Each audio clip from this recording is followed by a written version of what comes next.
ఇప్పుడు నాకు కూడా ఉన్నాయి సంబంధాలు. నాకు కూడా బీఆర్ఎస్ నాయకులలో ఒక 10-15 మంది మాట్లాడతా, అన్న నమస్తే అన్న అంటే చిల్క ప్రవీణ్ నమస్తే అని గుర్తుపట్టేది ఉన్నది. అంత మాత్రాన చిల్క ప్రవీణ్ తోటి వాళ్ళతోటి ఏమైనా లావాదేవీలు ఉంటాయా, లేకపోతే చిల్క ప్రవీణ్ నమ్మి వాళ్ళే బయటకు వస్తారా? నాకు 2-3 మంత్రులు చాలా క్లోజ్ ఉన్నారంటాను మొన్న జైలుకి వెళ్ళి వచ్చినప్పుడు. ఇవాళ అంతకుముందు ఈటల రాజేందర్ గారు ఫోన్లో మాట్లాడేది నీతోటి, అందరికీ తెలిసిన ముచ్చటే. ఇప్పుడు నీ సామాజిక వర్గంలో 2-3 ఉంటారు కదా, వాళ్ళతోటి మాట్లాడుతావు. అయితే ఏంటిది ఉంటే పరిచయాలు ఉంటే ఏంటి అటక అంతే.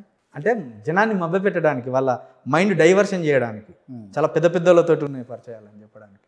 హరీష్ రావు గారు కాలు పట్టుకునేది నిజం కాదా? ఎవరు? మల్లిగాడు తిన్న వల్ల హరీష్ రావు కాలు పట్టుకున్నాడు. 2014లో నాకు టికెట్ కావాలని కాలు పట్టుకుని నిజం కాదా? నిజమా? ఇది నిజం కాదా అంటాను. నాకు తెలియదు, నిజమా అంటున్నా. నిజం. వాళ్ళ బిడ్డల మీద ఒట్టేసి చెప్పమని. నేను పోలేదు, ఆయన ఆశీర్వాదం తీసుకోలేదు వంగి అని అనమని. కేసీఆర్ కూడా కలిసిండు అని ఇది అబద్ధం. అప్పుడు కేసీఆర్ ఉన్న బిజీలా, నువ్వు కూడా జర్నలిస్ట్వే, 2014లో కేసీఆర్ ఉన్న బిజీలా అతి పెద్దోళ్ళు కూడా కలవలేని స్థితి. వీనాట పిలిచాట, బొక్కల చారు పోసాట, ముక్కల చారు పోసాట, పాయ పోసిండట. పాయ పోతేనాట ఇప్పుడు మన మహమ్మద్ అలీ గారు ఉన్నారు చూడు, మహమ్మద్ అలీ గారు పాయ పట్టించిండట వీనికి. మరి నేను రేవంత్ రెడ్డి లేకపోతే బండి సంజయ్, ఓ విశారదన్ మహారాజు, ఆర్ఎస్ ప్రవీణ్ కుమారు ఆ రేంజ్లో చెప్పుకుంటాను. నువ్వు నాకు పాయ అందియలే, ఇద్దరం కలిసి కలుపుకొని తింటా అంటే నువ్వు సిగరెట్ అంచియలే, మహమ్మద్ అలీ మర్చిపోయినావా అంటే పెద్దోని చేసుకోవడం. అదే రోజు నీ ఇంటర్వ్యూలో ఏమన్నాడు, ఈ ఎక్కడి నీకు వాచ్ సెల్ ఫోన్ ఎక్కడంటే, నా వాచా ఇది నా ఆఫీస్ ఇచ్చింది, క్యూన్యూస్కి డైరెక్టర్ ఉంటాడు, చైర్మన్ ఉంటాడు, వన్ ఆఫ్ ద ఎంప్లాయీని నేను అన్నాడు. నిన్నగాక మొన్ననే ఒక వీడియో చూడు, నీకు పంపిస్తా, ఉంటే నేను ఇప్పుడే పంపిస్తా, వినిపిస్తా కూడా, చూపెడతా కూడా. మీ వాచ్ ఖరీదు ఎంత అన్న? మీ ఫోన్ ఖరీదు ఎంత? నా వాచ్ ఖరీదు 40,000. ఫోన్ ఖరీదు ఎంత? నా ఫోన్ ఖరీదు 60,000. ₹1,00,000. ₹1,00,000 సొమ్ము మీ మీద ఉన్నది. అన్ని లాగా ఉంటే దారిపోతుంది అని అన్నారు. ఇది నా క్యూన్యూస్ ఆఫీస్, నా కోసం. ఇది డ్రామా, ఇది నీకు అర్థం కాకపోతే ఎట్లా? ఈ క్యూన్యూస్ కి ఒక డైరెక్టర్ ఉంటారు, ఆ వ్యవహారం ఉంటుంది. ఇక్కడ నుంచి వాళ్ళు నాకు ఇప్పించినట్టు అర్థమైందా? ఇదేదో తీర్మార్ మళ్ళీ నా ఆస్తులో గీస్తులో కాదు, నేను క్యూన్యూస్ లో వారేసుకోవాలి. ఇది డ్రామా, క్యూన్యూస్ మీద కాదు, క్యూన్యూస్ నాకు కాదు, క్యూన్యూస్ లో వన్ ఆఫ్ ద ఎంప్లాయీని. ఇది డ్రామా, ఇది నీకు అర్థం కాకపోతే ఎట్లా?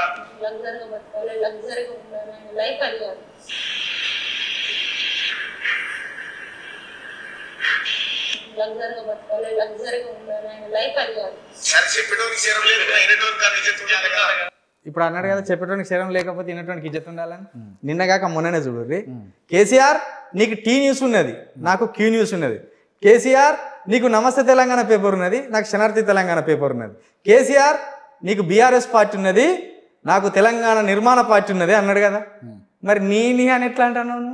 నీ కాదు కదా, నువ్వు ఎంప్లాయీ కదా. సిగ్నేచర్ స్టూడియో నీదా క్రాంతి? కాదు, ఎంప్లాయీ కదా. ఇది నాదని అనగలవాను? మరి బెవకూఫీ మాటలేంది, ఎట్లా అంటున్నావు? నువ్వు ఎంప్లాయీ అని నువ్వే అంటావు, ఇది నాది అని నువ్వే అంటావు. అసలు తెలంగాణ నిర్మాణ పార్టీ ఫుల్ ఫామ్ తెలుసా మీకు? తెలంగాణ నిర్మాణ పార్టీ అని మళ్ళీ టీఎన్పి అంటే తెలుసా? తెలంగాణ నిర్మాణ పార్టీ అని పెట్టింది. దాంట్లో ఇంకా ఫుల్ ఫామ్ ఏమున్నది? తీన్మార్ నవీన్ పటేల్ పార్టీ. మరి అర్థమైతే లేదా టీఎన్పి ఏంటిది? మీరే చెప్పండి. అరే తీన్మార్ ఏమో, తీన్మార్ మళ్ళీ తీన్మార్ పట్టుకొచ్చి నవీన్, తీన్మార్ అయినా కలిసింది కదా, అచ్చొచ్చింది కదా, తీన్మార్ ప్రోగ్రామ్ అయినా వచ్చింది. తీన్మార్ ముందర పెట్టుకున్నాడు. ఆయన నిన్న అన్నాడు కదా, నిన్ననే మేడ్చెల్ల నేను ఓడగొట్టకపోతే మల్లారెడ్డి నా పేరు చింతపండు నవీన్ కదా, ఈ కాంచెలకి చింతపండు నవీన్ అనే పిలిపించుకుంటా అన్నాడు, పేరు మార్చుకుంటా అన్నాడు. మీరు కూడా ఇనే ఉంటారు. తీన్మార్ నవీన్ పటేల్ పార్టీ. ఇప్పటికైనా నమ్ముర్రి, అన్ని వాడు ప్రొజెక్ట్ చేసుకోవడానికి ఇవన్నీ కథలు. తీన్మార్ మళ్ళీ నా వ్యక్తి చాలా మందికి సహాయాలు చేసిరని చెప్పేసి లబ్ధి పొందిన వాళ్ళు కొంతమంది అంటున్నారు, ఫాలోవర్స్ అంటున్నారు, లేకపోతే టీం మెంబర్లు కొంతమంది అంటున్నారు. మరి అన్ని రోజులు నువ్వు నీకేం సహాయం చేయలేదంటవా? నాకా? ఇక నేను ఇప్పుడు చెప్తా. ఇప్పుడు నువ్వెంత బాధపడతావు చూడు. ఈయన సాయం చేసింది అనేది 10 మందికో 15 మందికో సాయం చేసింది, మనం కాదంటలేము. అది నీ జేబులోకి వెళ్ళి ఖర్చు పెట్టింది కాదు, 100 కోట్లు నీ సంస్థలో పడితే అలాకెళ్ళి 10 పరక ఇస్తున్నావు. ఓకే, అదైనా ఓకే, దాన్ని కూడా అప్రిషియేట్ చేద్దాం. నా విషయానికి వస్తా. నేను కరోనా కాలంలో మా బావ వరంగల్లో చావు బతుకుల మధ్య ఉన్నాడు. ఒక రెమిడీసివిర్ ఇంజెక్షన్ ఇస్తే మా బావ బతుకుతాడు, మా పెద్ద బావ. ఈ వ్యక్తి దగ్గర 4 రెమిడీసివిర్ ఇంజెక్షన్స్ ఉన్నాయి ఇంట్లో. నేను బయట ఈయన అడగకుండా నాకు తెలుసు, వీడు ఇవ్వడానికి తెలుసు. నేను బయట ప్రయత్నం చేసినా నాకు దొరకలే. అన్న ఇది పరిస్థితి, ఒక రెమిడిసివిర్ ఇంజెక్షన్ కావాలంటే ఏమైందే పెద్ద బావ ఇట్లా చావు బతుకుల మధ్య ఉన్నాడు, ఒక ఇంజెక్షన్ ఇస్తే కొంత ప్రాణాపాయ స్థితి నుండి బయటపడతాడని చెప్పాను. రేపు పొద్దున వచ్చి 2 తీసుకొని వెళ్ళమను అంటే మా తమ్ముడిని నువ్వు 6:30 వరకు ఇక్కడ హైదరాబాద్లో ఉండాలి, వరంగల్ నుండి. ఇక్కడ రెమిడిసివిర్ ఇంజెక్షన్స్ మనం దగ్గర ఉన్నాయి, పట్టుకొని పోవాలంటే మా తమ్ముడు 6:30కే దిగిండి ఇక్కడ పొద్దున. మేము మాట్లాడుకునేది నిన్న నైట్. పొద్దున 6:30కు వచ్చినోడిని 8:30కు ఆ వార్తలు అయిపోగానే రెమిడిసివిర్ ఇంజెక్షన్స్ ఏమన్నా అంటే 1 గంట కానీ బయటికి పోయింది. బయటికి పోయి 11 గంటలకు వచ్చింది. ఏందన్నా ఫోన్ లిఫ్ట్ చేయవు అక్కడ చావు బతుకుల మధ్య అంటే, అరే నిన్న వాడు ఉపేందర్ గౌడ్ అని ఉంటాడు, వాడు ఉప్పిగాడు అమ్ముకున్నాడట అన్న అని 4 బూతులు తిట్టాడు. అట్లా ఎట్లా అమ్ముకుంటారు? ఉన్నాయి నీ ఇంట్లో ఉన్నాయి, నువ్వు ఇవ్వకుండా ఆయన ఎట్లా వచ్చి ఫ్రిడ్జ్లోకి వెళ్ళి తీసుకొని పోతాడు? అది అక్కడ చావు బతుకుల మధ్య ఉన్నాయంటే గివేం డ్రామాలన్నా నేను నా ముందట అంబర్పేట శంకరన్నకు ఫోన్ చేస్తారు. శంకరన్నకు ఫోన్ చేయలే. శంకరన్న అన్నట్టు ఎవరితోనే మాట్లాడతారు కానీ శంకరన్న ఒక రెమిడిసివిర్ ఇంజెక్షన్ కావాలని చిలకప్రాయణ నాకు అత్యంత అర్జెంటు అని చెప్పింది. అట్లా గడిపి 4 అయింది టైం. అక్కడ మనిషి ప్రాణాపాయ స్థితిలో ఉంది. సాయంత్రం 4 అయింది. వదిన దగ్గర ఉంటాయి కదా, వదినకు ఫోన్ చేయలేదా అన్నాడు. మళ్ళీ పొద్దున చేసిన నేను రెమిడిసివిర్ ఇంజెక్షన్స్ ఎక్కడి అయ్యా, వాడు నిన్ననే అమ్మేసిండు, వాడు 1,50,000 ఒకటి 4 అమ్మేసేసిండు. నాకు ఇక రగిలిపోతున్నా. అన్నా నువ్వే తీసి ఉపేందర్కి ఇచ్చి అమ్ముకొచ్చినావాట, ఇదేం పద్ధతి అంటే ఎవరు చెప్పిండు నీకు? ఇక తెలిసిందన్న ఎవరైతే లొల్లేందుకు తెలిసింది.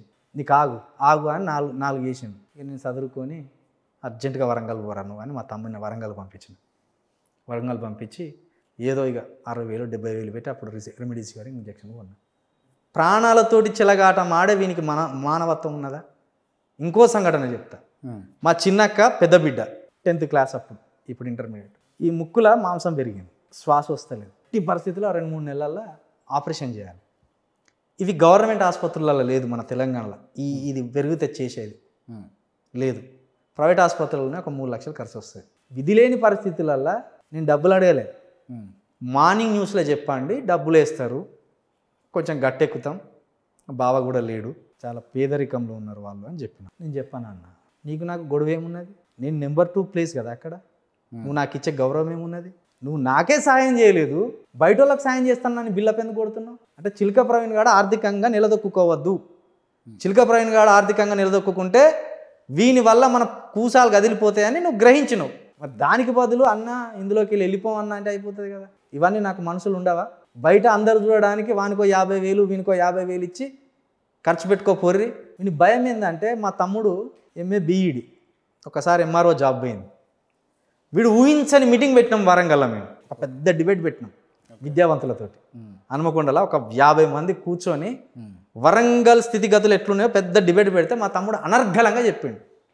అమ్మ వీడికున్నది స్టఫ్ వాని తమ్మునికి ఉన్నది, వీడు మన దగ్గర ఉంటాడు, వాడేమో వరంగల్లో ఉన్నాడు. వరంగల్లో మా తమ్ముడు వరంగల్ హెడ్గా నేనే పెట్టినా, నా తమ్ముడు నాకు ఇంకోని పెడతానా, నేనే పెట్టినా. నువ్వేం తెచ్చేది?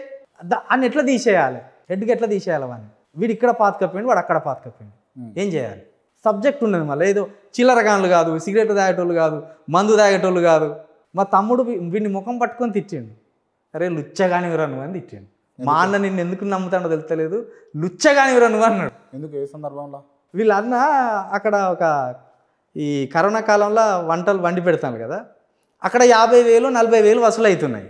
ఇక్కడికి డబ్బులు పంపుతున్నాం, పైకి వెళ్ళి వాళ్ళనే అక్కడ ఖర్చు పెట్టుకోమంటాను.